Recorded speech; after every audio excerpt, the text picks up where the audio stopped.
Assalamualaikum semua peserta didik.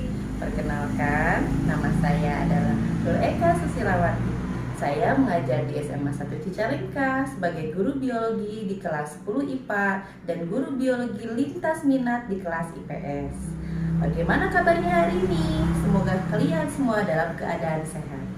Ayo kita mulai belajar dengan maksimal, dengan semangat sehat. Oke, baiklah, kita mulai pertemuan pertama dengan materi baru, yaitu ruang lingkup biologi. Nah, untuk pertemuan pertama ini, kita akan membahas 3 permasalahan biologi, cabang-cabang biologi, dan manfaat biologi. Nah, sekarang sebelum kita belajar tentang biologi, kita harus tahu dulu apakah biologi itu, seperti apa ruang lingkup kehidupannya, kemudian bagaimana mempelajari biologi, dan apa permasalahannya dalam kehidupan sehari-hari, dan apa manfaatnya kita mempelajari biologi, kemudian karir apa yang menjanjikan untuk masa depan kita yang berhubungan dengan biologi. Nah, sekarang kalian perhatikan fenomena yang berkaitan dengan biologi. Nah, biologi, kita harus tahu dulu pengertian apa itu biologi. Biologi berasal dari bahasa Latin yang berasal dari kata bios yang berarti hidup dan logos yang berarti ilmu. Jadi, biologi adalah ilmu yang mempelajari tentang makhluk hidup. Biologi merupakan bagian dari sains atau ilmu pengetahuan alam. Nah, ruang lingkup kajian dari biologi ini ada objek biologi yang terdiri dari 6 kingdom, kemudian organisasi kehidupan, dan tema-tema kajian biologi. Nah, sekarang kita lihat dulu. Menurut Whittaker, tahun 1969, objek biologi terdiri dari 5 kingdom. Kemudian berubah menurut Carl Woese, yaitu tahun 1977, kingdom bertambah menjadi 6. Kita lanjutkan pada materi selanjutnya, yaitu organisasi hierarki kehidupan yang dimulai dari atom, molekul, sel, jaringan, organ, sistem organ, individu, kemudian populasi, komunitas, ekosistem, dan yang terakhir adalah biosfer. Nah, kemudian tema kajian biologi di sini yang pertama adalah biologi sebagai penemuan atau inquiry, sejarah perkembangan biologi, keanekaragaman dan keberagaman, hubungan struktur dan fungsi, kemudian genetika, berkebangsaan hidup, kemudian organisme dan lingkungan, perilaku organisme, evolusi, dan regulasi, kemudian homostasis.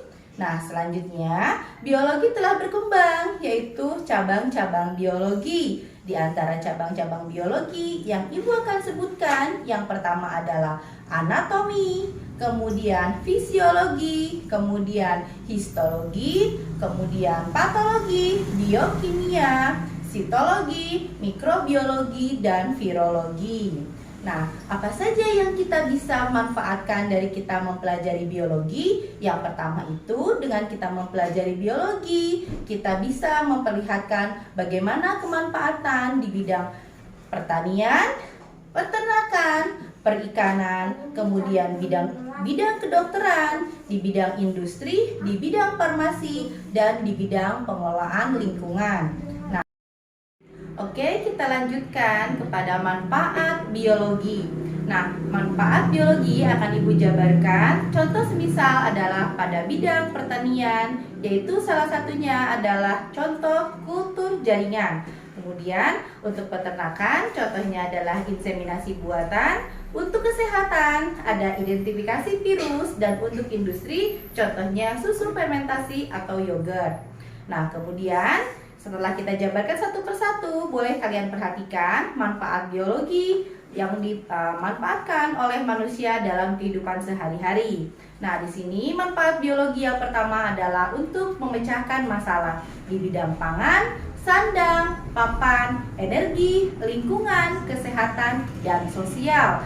Meningkatkan kesejahteraan hidup bagi kedokteran, pertanian, peternakan, perikanan, dan bioteknologi. Nah, kemudian bisa kalian lihat di sini manfaat di bidang pertanian yang sudah tadi Ibu sebutkan untuk meningkatkan penemuan bibit unggul dan pola penumpukan yang sesuai dengan meningkatkan produksi pertanian. Melalui rekayasa genetika dapat diciptakan jenis tanaman budidaya yang mampu menghasilkan insektisida sendiri, ya, yaitu contohnya adalah pada buah-buahan. Kemudian melalui teknik kultur jaringan yang difungsikan untuk meningkatkan kualitas dari pertanian. Nah, selanjutnya dalam bidang bioteknologi, di sini ada bioteknologi modern dan bioteknologi tradisional. Nah, pemanfaatan beberapa jenis mikrobiologi di sini, mikroorganisme yang dibutuhkan, contohnya adalah jamur, bakteri. Nah, disitu sudah disebutkan beberapa contoh dari hasil bioteknologi. Kemudian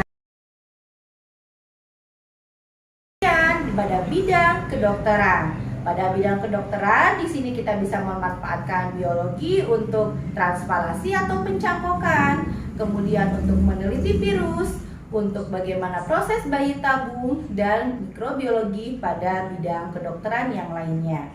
Selanjutnya pada bidang peternakan, yaitu tadi yang pertama adalah inseminasi buatan yang biasa digunakan para peternak. Kemudian untuk melakukan teknik fertilisasi in vitro. Nah, itu adalah manfaat biologi yang bisa kita manfaatkan dalam kehidupan sehari-hari. Nah, untuk hari ini pertemuan pertama pembelajaran biologi Ibu anggap selesai. Sampai jumpa di pertemuan selanjutnya. Wassalamualaikum warahmatullahi wabarakatuh.